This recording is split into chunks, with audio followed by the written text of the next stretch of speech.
Hey guys, and welcome to a very special episode of Kowabana, true Japanese scary stories from around the internet. I'm your host, Tara A. Devlin, and before we get started today, I have a few exciting pieces of news that I'd like to share with you all. As you may know, I've been working hard on Kowabana Volume 3 over the last few months, and it's now available for pre-order on Amazon. You can get it for the special price of just 99 cents until Friday, June 1st. As of recording, we're a top 5 new release in several categories. There are over 80 stories inside, most of them never seen before, so make sure you grab it before this offer ends.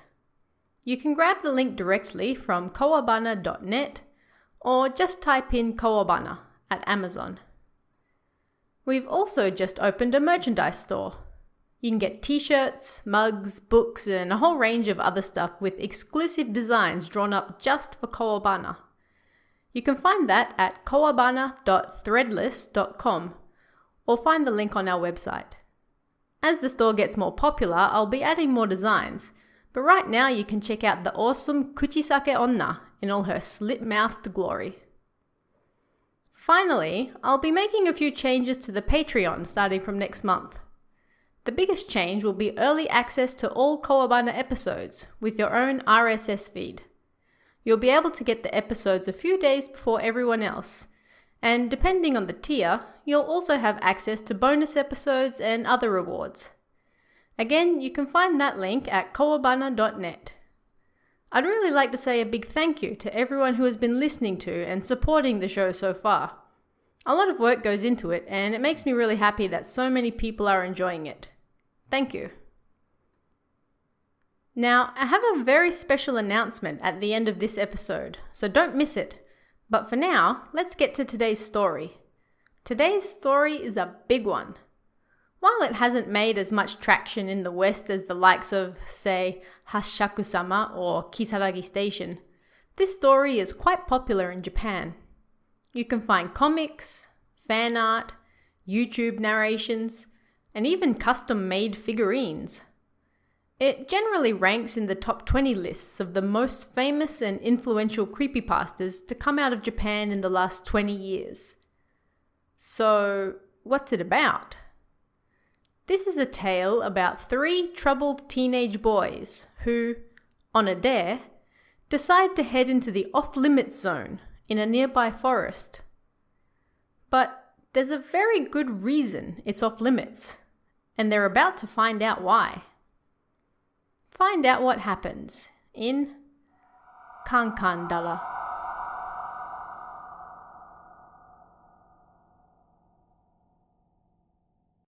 I lived in the countryside during elementary and junior high school and knew nothing of the world.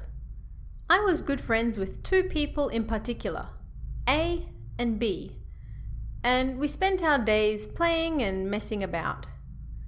Both my and A's families basically ignored what we did, but B's mother always stuck her nose in his business.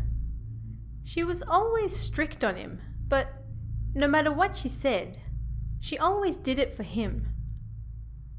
In the 3rd grade of junior high, B and his mother got into a big fight.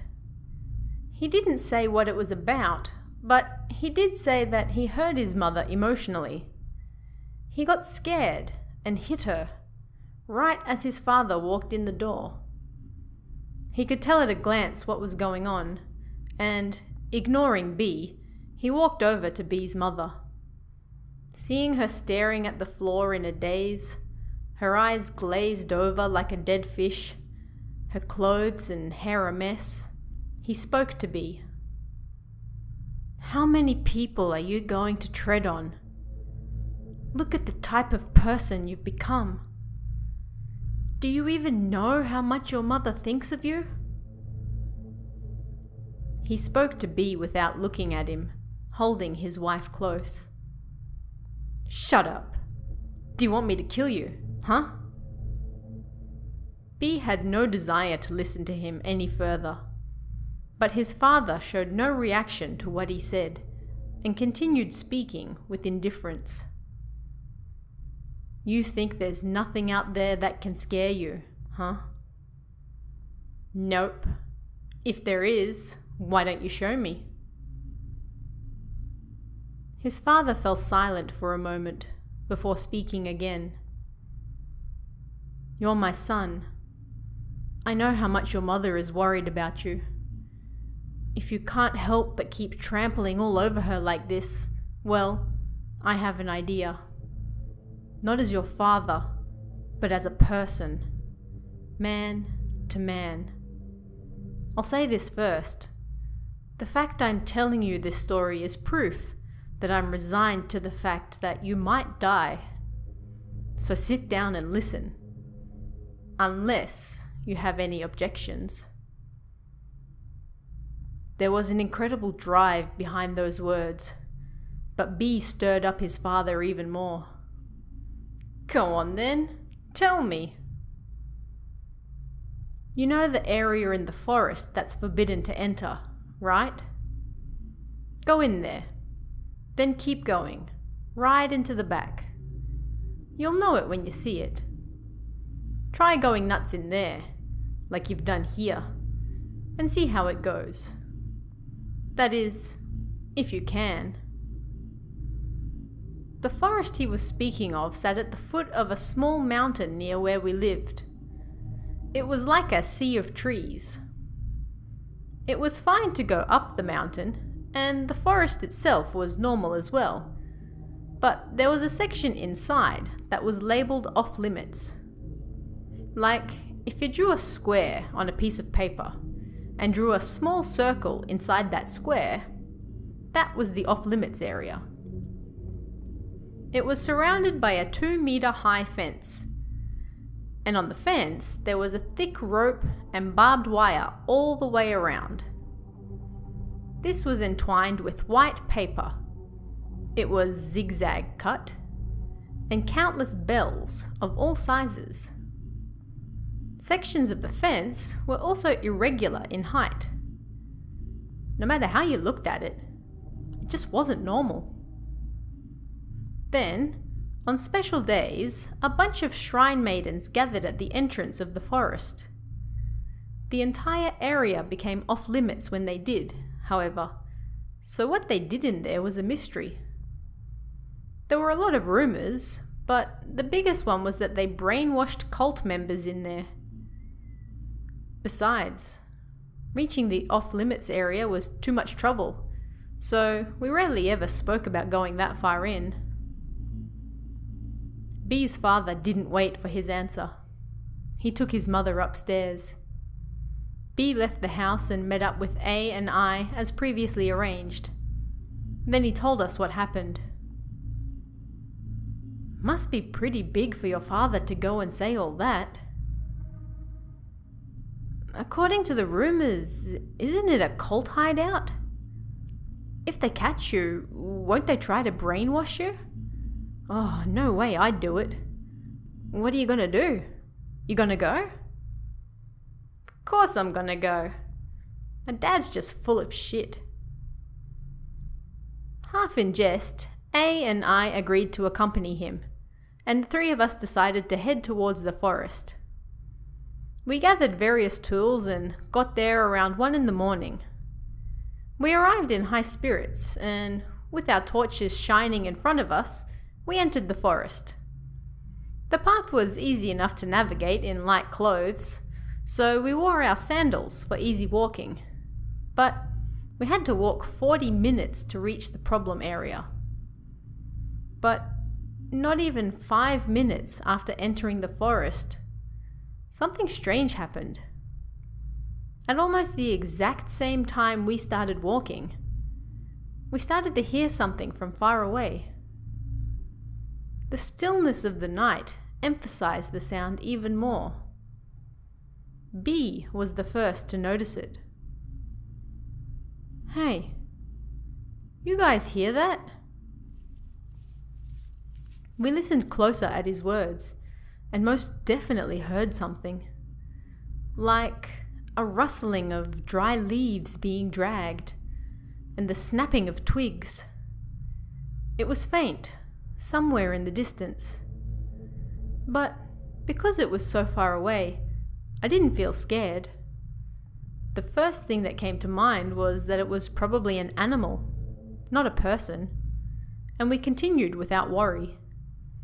But then, about 20 minutes later, B noticed something again, and A and myself both stopped. A, walk forward for a bit. Why? Just do it. With a confused look on his face, A walked forward and then returned. B watched him, pondering. What is it? Explain. Shut up. Listen very carefully. He walked forward and then back, just like he instructed A. 2 or 3 attempts later, I finally understood why. The sound in the distance, it was in sync with our movements. When we started walking, it started walking. When we stopped, it stopped. It was like it knew exactly what we were doing. I couldn't help but feel the cold. There was no light around us but for those we held. The moon was out, but it was unable to break through the trees, so it was meaningless. We were the ones with torches, so it wasn't that strange that whatever else might be in the forest knew where we were. But even for us 3 walking together, it was so dark that we had to squint to see each other. What were they doing out there in the darkness with no light? Why were they moving at the same time as us? Quit screwing around. Who's out there following us? Doesn't feel like they're getting closer. They've been staying the same distance the entire time. Like A said, since we entered the forest 20 minutes earlier, the distance of the sound hadn't changed one bit. It wasn't getting closer or further away. It had kept the same distance since the start. Maybe it's observing us. Seems like it. If it really is a cult, they might have some weird devices. Judging from the sound, it wasn't several people but just one who was following us. After stopping to think, we decided it was too dangerous to go out there looking for whoever it was. We would continue on our way, but be more vigilant about the surroundings. And so we continued on, with the sound following us. And as the fence came into sight, we became less concerned with it. The fence before us was even more strange than the sound. It was the first time the 3 of us had seen it, and it was even weirder than I imagined. Then something came to mind that I hadn't thought of before. We were the type of guys who didn't believe in ghosts or anything like that. But the hints the fence gave off as to what lay behind it suggested something that wasn't of this world. Something utterly dangerous. It couldn't really be that dangerous of a place, right? For the first time since entering the forest, I felt like we'd made a mistake coming there.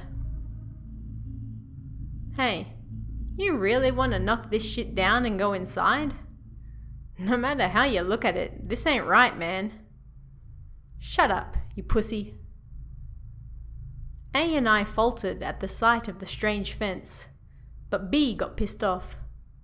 He took out the tools we brought and began knocking the fence down. But rather than the sound of the destruction itself, the sound of the countless ringing bells was terrible. But we underestimated the strength of the fence, and our tools weren't enough. I mean, the fence was unnaturally sturdy, like it was made of some special material. It didn't give an inch. In the end, all we could do was climb over it. But thanks to the ropes, that proved rather easy. As soon as we were over the fence, I felt an intense discomfort, like feeling cooped up or being trapped in a cage. it was difficult to breathe. A and B seemed to be experiencing the same thing and hesitated to step forward. But we'd climbed the fence, so that was all we could do. As soon as we proceeded forward, the three of us noticed the same thing at once.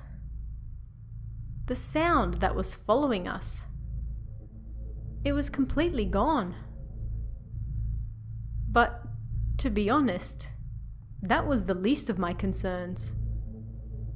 My skin crawled, and it crawled even further when A started speaking. Maybe, just maybe, do you think that thing was in here the whole time? No matter how you look at it, this fence has no entry or exit, so that's why it couldn't get any closer. Don't be stupid. You can't even see the area we first noticed the sound from here. And how the hell would it know where we were once we got here anyway? Thinking about it rationally, what B said was right. There was quite a bit of distance between the off-limits zone and the start of the forest. I said it took us about 40 minutes, but it's not like we dawdled. It was quite a distance away. But I made the mistake of thinking that it might not be something real, and I couldn't agree with what A said. From the moment we saw the fence, this place felt dangerous. B was the only one acting tough. I don't know if it's a ghost or not, but supposing what you say is true, that means whatever it is can't leave this fenced off area, right? If so, then it's nothing we can't deal with. Then he continued forward. About 2 or 3 minutes after we jumped over the fence, the opposite side came vaguely into view, and we saw something strange. The moment we laid eyes on it, the three of us were at a loss for words. Especially A and myself freaked out. This was more than we knew how to deal with. We were idiots. We knew what Shimenawa was used for. Rope used to ward against evil, and what type of places it was used in. But even knowing that, we still chose to enter the off-limits area. And that was for what was right in front of our eyes. We'd finally found what we'd been unknowingly looking for. This is probably what your father was talking about. There's no way you can mess shit up in here. Look at it. It's clearly dangerous.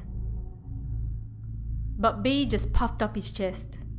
He refused to back down. It's not necessarily evil. Anyway, let's go and have a look at the box.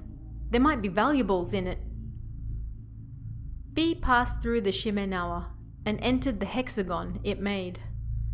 He approached the box inside. We were more worried about what B was gonna do than what was in the box, but we ended up following him anyway. Maybe it was because of all the bad weather and rain, but the box was covered in rust. There was a lid on top, made of half mesh, so we could see inside. But there was another board underneath the lid, so in the end we couldn't see anything. Not only that, the box was covered in amazing chalk markings. It looked like a family crest or something, but all over the box, on every side. It was covered in crests, every single one of them different. Not one was repeated. A and I tried to touch it, but B attempted to carefully pick it up to inspect it. It appeared to be stuck to the ground, however, and although it didn't look heavy, he was unable to lift it. He checked every corner, looking for a way to see in, when he noticed a part on the back that looked like it came off. "Hey, this piece comes off. We can see inside." He removed one side of the box, and the two of us stood behind him to look inside. There were 4 vases in each corner, shaped like pet bottles, full of some type of liquid. In the middle were some strangely shaped red-tipped toothpicks, about 5 centimeters long each. There were 6 of them, in some strange shape. The parts that touched were painted red. What the hell is that? Toothpicks? Hey, there's something in those bottles. Ugh, gross. We came all this way for toothpicks and bottles? What the fuck? A and I reached out to touch the vases shaped like bottles, but B grabbed one first and sniffed it. He put it back and went to touch the toothpicks. But perhaps because he was sweating, the instant he touched it, it stuck to him, and the toothpicks broke apart. Then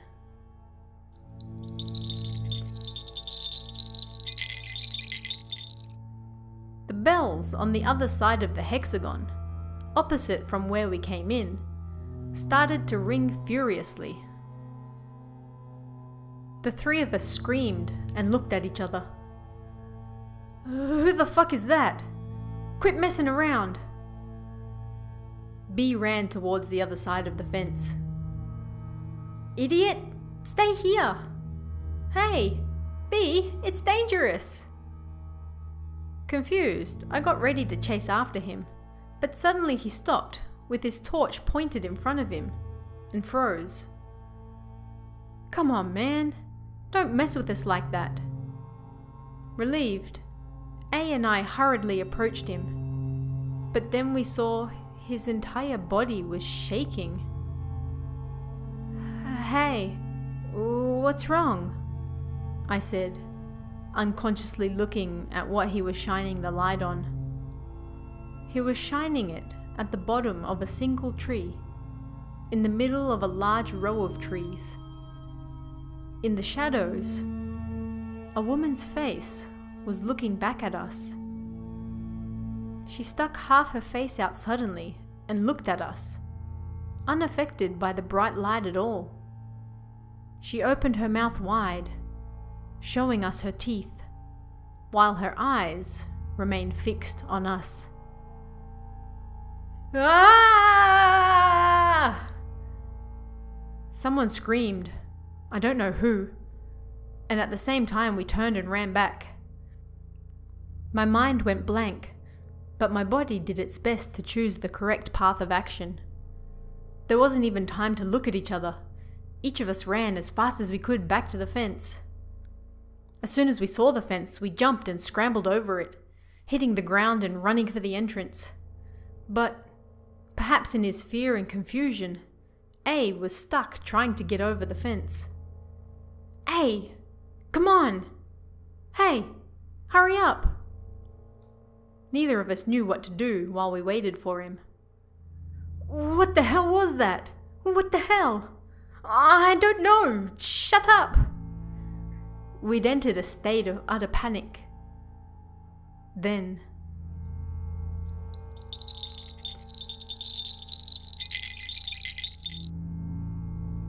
the terrible sound of countless bells rang again, and the fence shook. What? Where was it coming from? We looked around, confused. It was coming from the mountain, the opposing direction from the entrance of the forest. But we couldn't tell if it was getting closer or if the fence was just shaking harder. No way, no way. Come on, hurry the fuck up. I knew our words were just spurring A into more confusion, but we had to hurry. A was totally absorbed in getting over the fence. Just when he was about to reach the top of the fence, our eyes were elsewhere. My body trembled, and I was drenched in sweat. I couldn't speak. We weren't the only ones to notice it, however, and A turned to look at what we were looking at.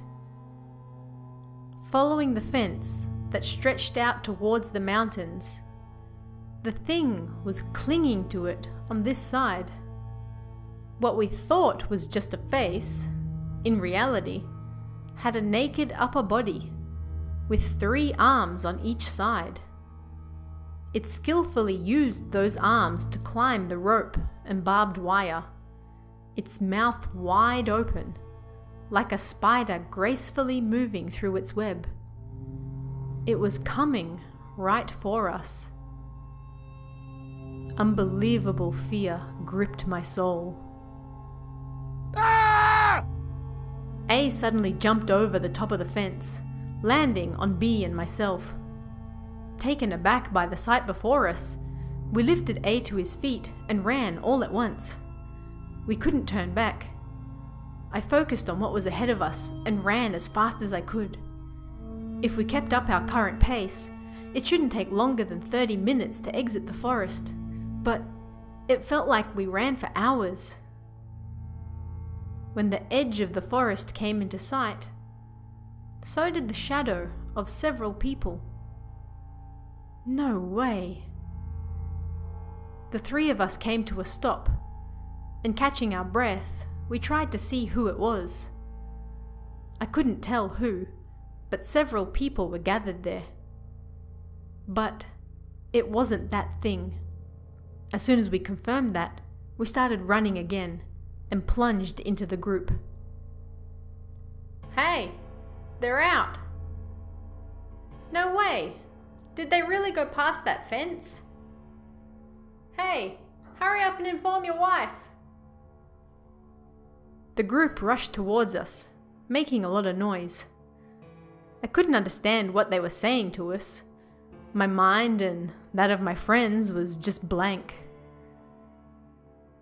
We were put into a car and, despite the fact it was 3 a.m., taken to a meeting hall used for various functions and events. When we got inside, my mother and older sister were there, as was A's father and B's mother. B's mother didn't say a word, and even my own was crying. According to A, he'd never seen his father with such an expression either. "You're all safe. Thank God." In complete contrast to B's mother, my own hit me. A's father also struck him. But she also spoke the warmest words I'd ever heard come from her mouth before. After we spent some time with each of our families, B's mother began to speak. "I'm terribly sorry. Both my husband and, in addition, myself, take responsibility for tonight's incident. I'm terribly, terribly sorry. There are no words." She hung her head, over and over. Seeing her act like that, not only in front of other families, but in front of children, made me feel bad. "It's okay. In the end, they're all safe now." "That's right.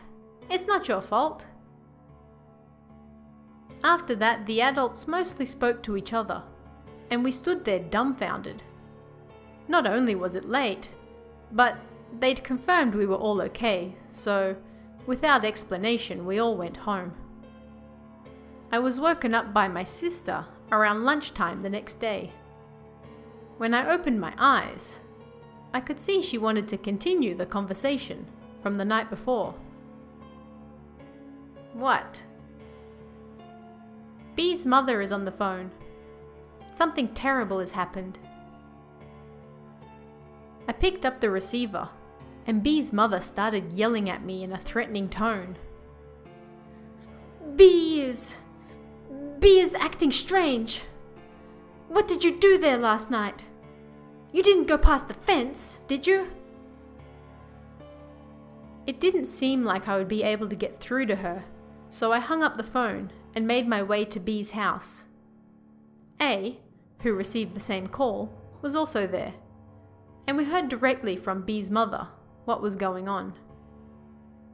According to his mother, after B got home the night before, He started complaining that his arms and legs were hurting. Whether he couldn't move them because of the pain or not, he suddenly fell over, stiff as a board. He stayed like that, writhing and complaining of the pain. His mother was unsure of what to do, but he just kept complaining. She dragged him up to his room, but he wouldn't stop, so she ended up calling us. After listening to her, we went straight up to B's room. We could hear him screaming from the top of the stairs. "It hurts! It hurts!" he screamed over and over. When we entered his room, he was just like his mother said. Arms and legs straight out, writhing in pain. "Hey, what's wrong? Calm down, what's happening?" We approached him, but he kept screaming in pain and wouldn't meet our eyes.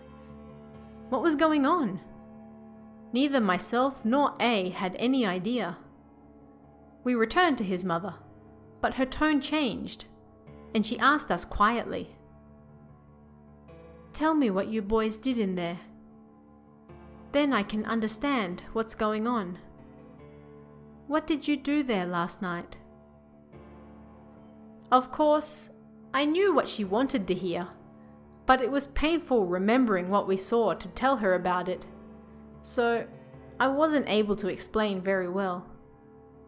But then again, the thing we saw made up most of what happened there, so whatever might have been causing this was likely left out. But then she asked again, not what we saw, but what we did there. That was what she wanted to know.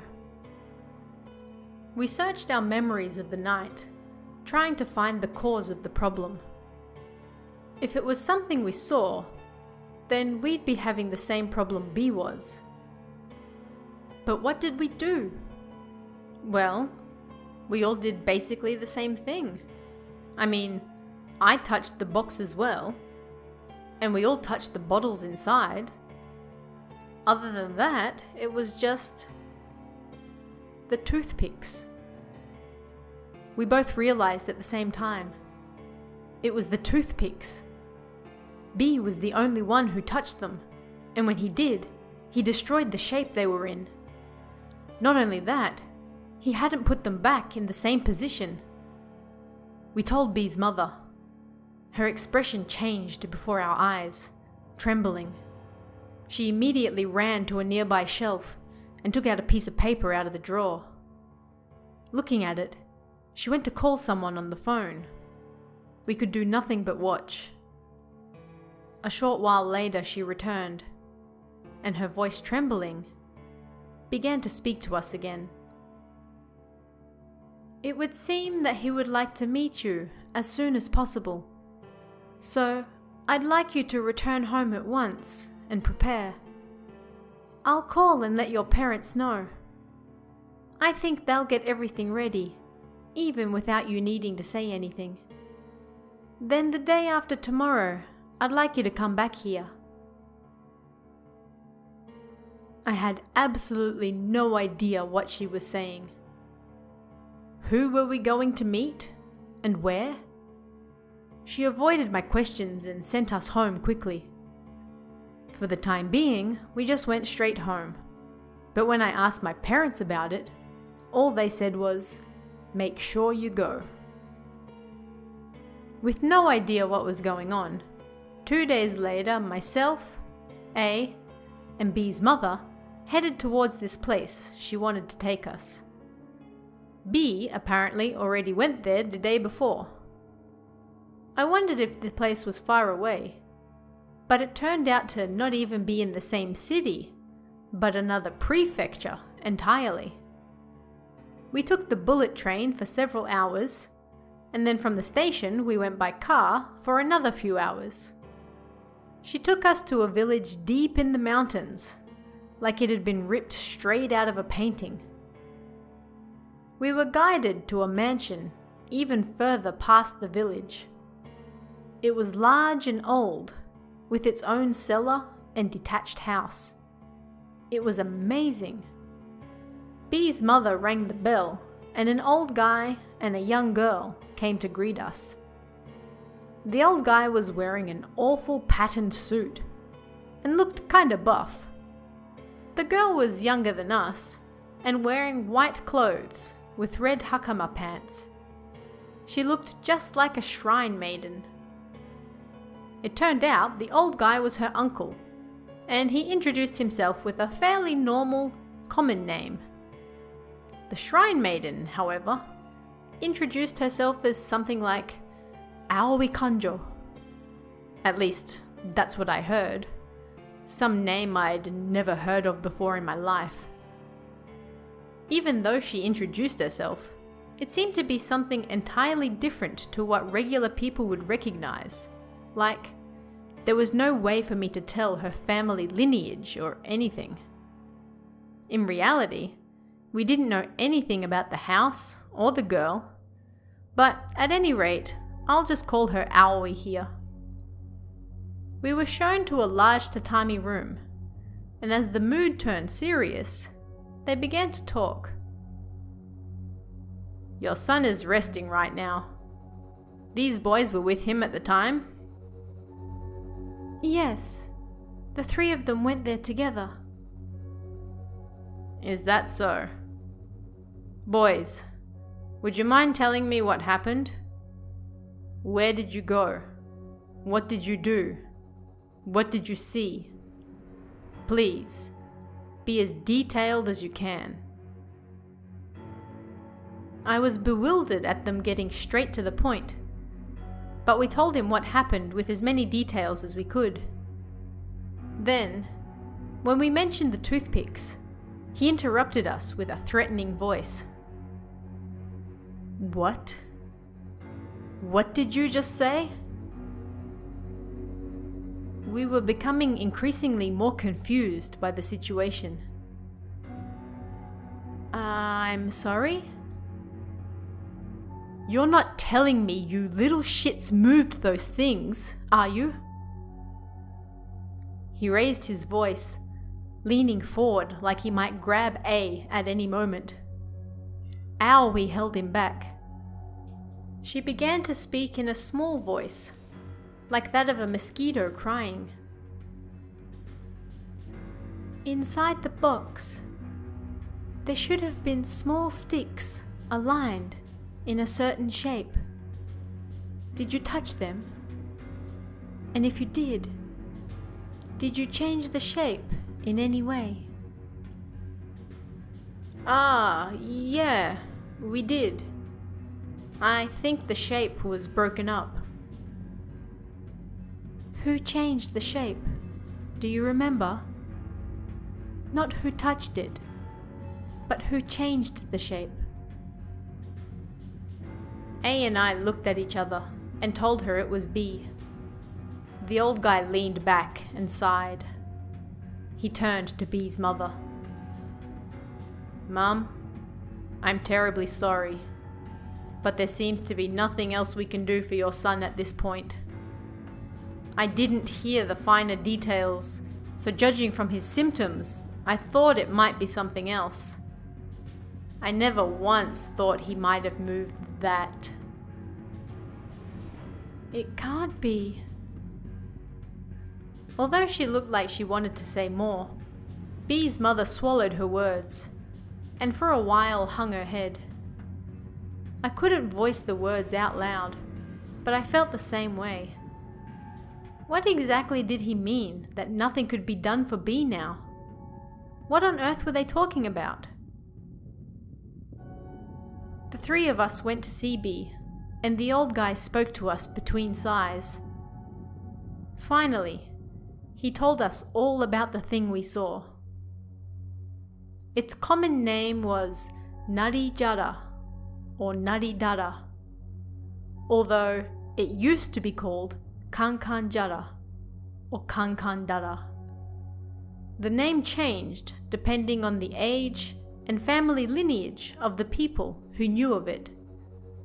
At present, it was mostly known as just Dara, and the old guy's family in particular called it Kankandara. The story he told us was just like a myth or legend, right out of folklore. The people of a certain village were troubled by a rather large snake that was eating them. They went to the home of a certain shrine maiden's family, full of generations of power gifted from the gods, and begged them to help with their problem. The family agreed and picked one shrine maiden who was especially strong. She set out to subdue the snake. The villagers watched over the shrine maiden from the shadows as she earnestly risked her life to face the snake. But in the blink of an eye, the snake attacked, devouring the lower half of her body. Yet the shrine maiden continued to try and protect the villagers, using everything at her disposal as she fought with all her might. Even so, the villagers feared that the shrine maiden, now missing the lower half of her body, had no chance of defeating the snake. Instead, they offered her to the snake in exchange for the safety of their village.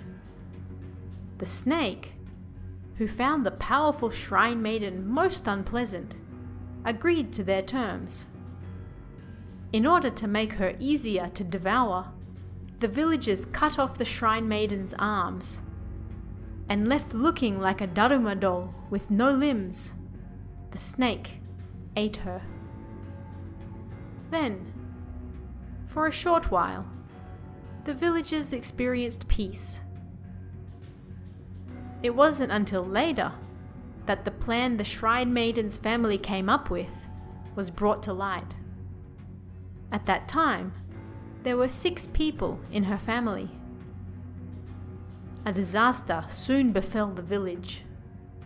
The snake no longer showed its face after that day, and despite the fact there was nothing assaulting them anymore, villagers started dying, one after the other. In the village, in the mountains, in the forest. The dead bodies were all found missing both their legs and arms. 18 people died, including the 6 from the shrine maiden's family. Only 4 people remained. The old guy and Aoi explained the story to us in turns. I don't know from when or where this story started being told, but a service is held at regular intervals for that box, from where it's then moved to a new location. Depending on the time, the person in charge of the box is different. There are things that look like family crests all over the box, right? Those show all the families that have held services for the box up until this point. A meeting is held with families just like ours to decide who is next, although occasionally there are stupid people who volunteer themselves as well. Outside of the caretaker, they are forbidden to mention it to anyone else. Only in cases where there is a good reason, or it cannot be avoided, must they discuss it first, and then they can inform others of it. In the case of needing to explain the box to someone, the caretaker will be matched with someone from a family like ours, so they may understand the pretext of it all. We're not the current advisors, but we were the ones to receive the urgent call yesterday.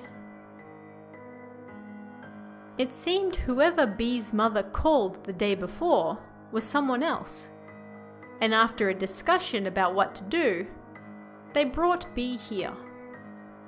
B's mother appeared to have been informed of some of the details while we were already on our way there.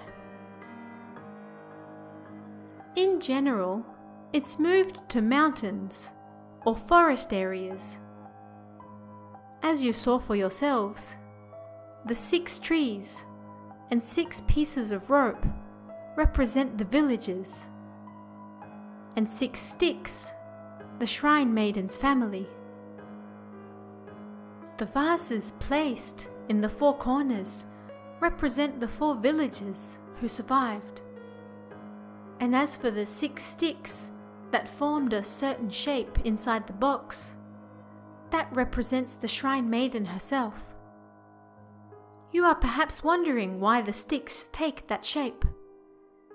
You are perhaps wondering about the box itself and when all this started. Including my own family and those to whom the story of the box has been passed down, there is perhaps no one who knows the finer details anymore. Apparently, the story that was most commonly told now was that the 4 people who survived had tried everything to appease the rage of the Shrine Maiden's family, and they discovered that shape alone had any effect. As for the fence, only the bells were required. The ropes and such were the caretaker's own design. Several members of our family have exercised Kankandara in the past, but all of them died within 2 or 3 years. Just suddenly, out of the blue. They were generally unable to help the person concerned in each instance as well. That's how difficult it is. Having heard all this, the 3 of us were completely put out. We couldn't do anything but stare blankly. But then the situation was turned on its head.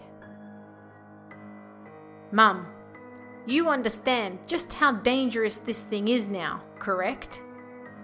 Like I said earlier, if he hadn't touched the sticks, then we would have been able to do something for him. But this time, there is nothing we can do. Please, isn't there anything you can do? It's my fault. Please, anything. Bee's mother refused to give up. Even though we didn't think she was responsible for a single thing, she continued to take the blame and hang her head, asking for the old guy's help repeatedly. But she wasn't crying. Her expression said she was prepared for anything. We also want to help you out. But not only did he move the sticks, he saw that thing. You boys saw it as well, didn't you? What you saw was the Shrine Maiden that was devoured by the snake. You saw her lower half, right? Do you understand the meaning behind the shape of those sticks now? Huh?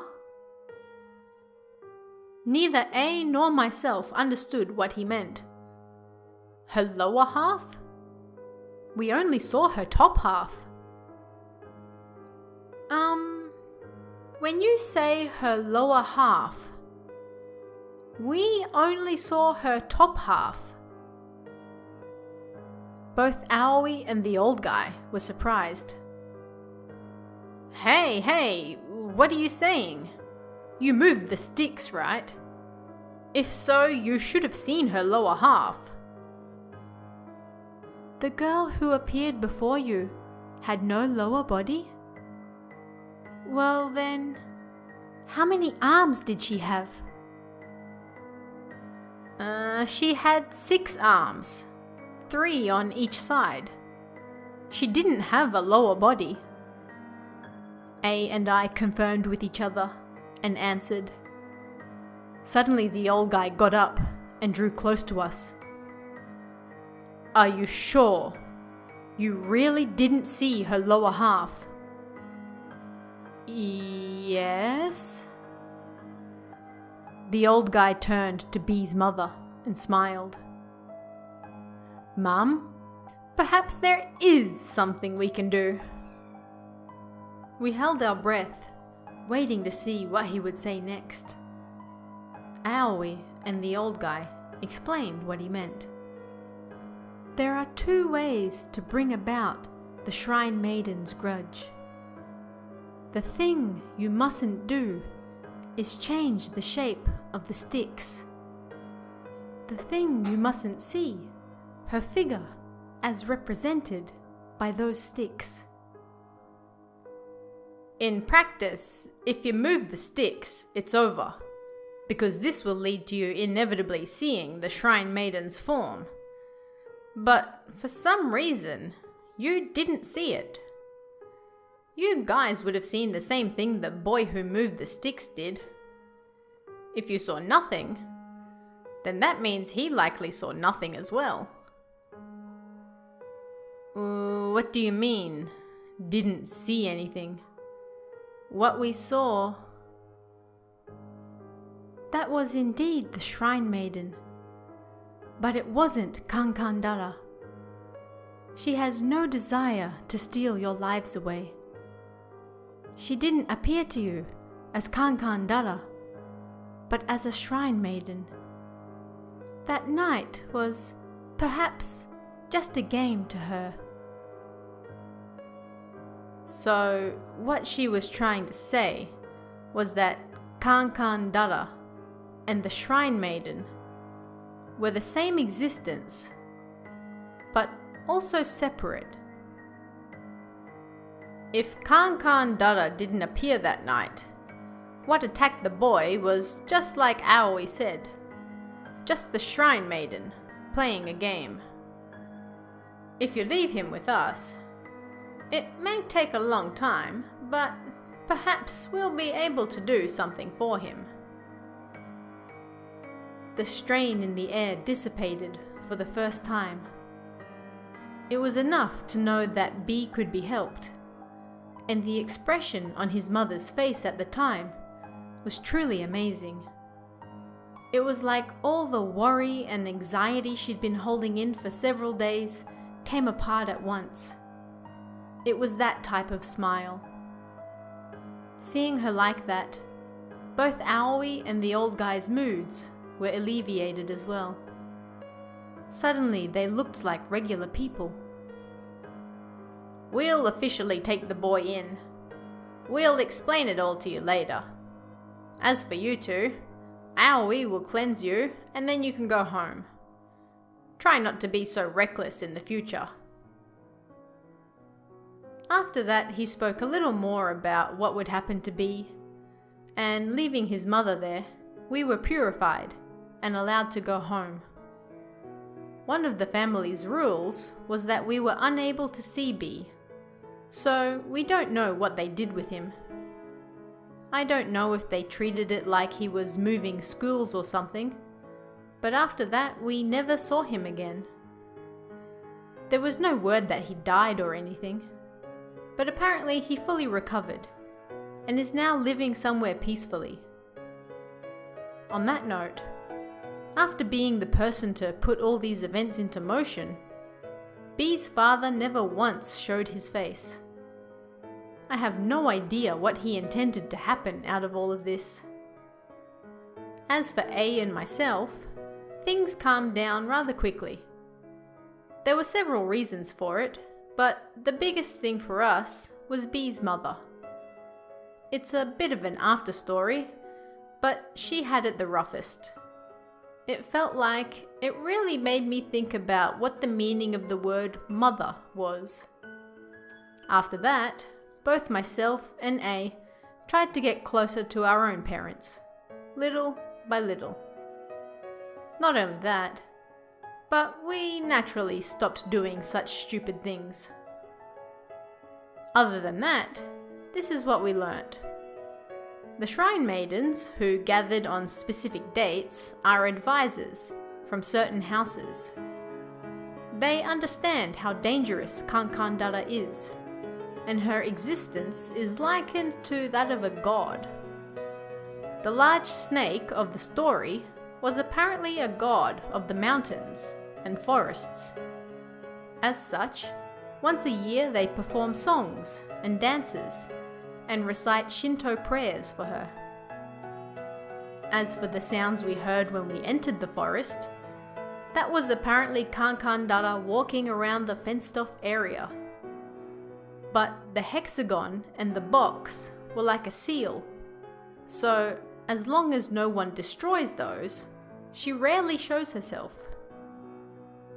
According to the rules for the place to hold the service, This was restricted to a certain part of the mountain or forest that was chosen with the utmost care, right down to the smallest detail. In general, she didn't leave that area, but if there was a fence around it, then like we saw, there were times where she might hang from the exterior as well. That's about all I know. It seems she's been moved from where we live now. I don't want to go there ever again, so I haven't been to check. But after a year they started to take down the fence, so I think she's probably somewhere else now.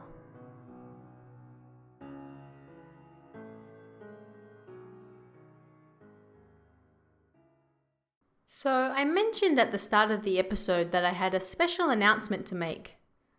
Starting from next week, June 1st, I'll be hosting another podcast called Toshiden, Japanese Urban Legends. With this show, I'll not only be reading out popular urban legends from Japan, but I'll be doing research into how they came about, how they've changed over the years, and why they're so popular in the first place. Check Kowabana.net for all the information and where you can subscribe to this podcast as well. I look forward to seeing you there, and thank you for joining me for another episode of Kowabana, true Japanese scary stories from around the internet. Want even more scary stories? Head over to Kowabana.net for new translations every week. You can also join our Patreon for exclusive stories you won't find anywhere else. Head over to Kowabana.net now.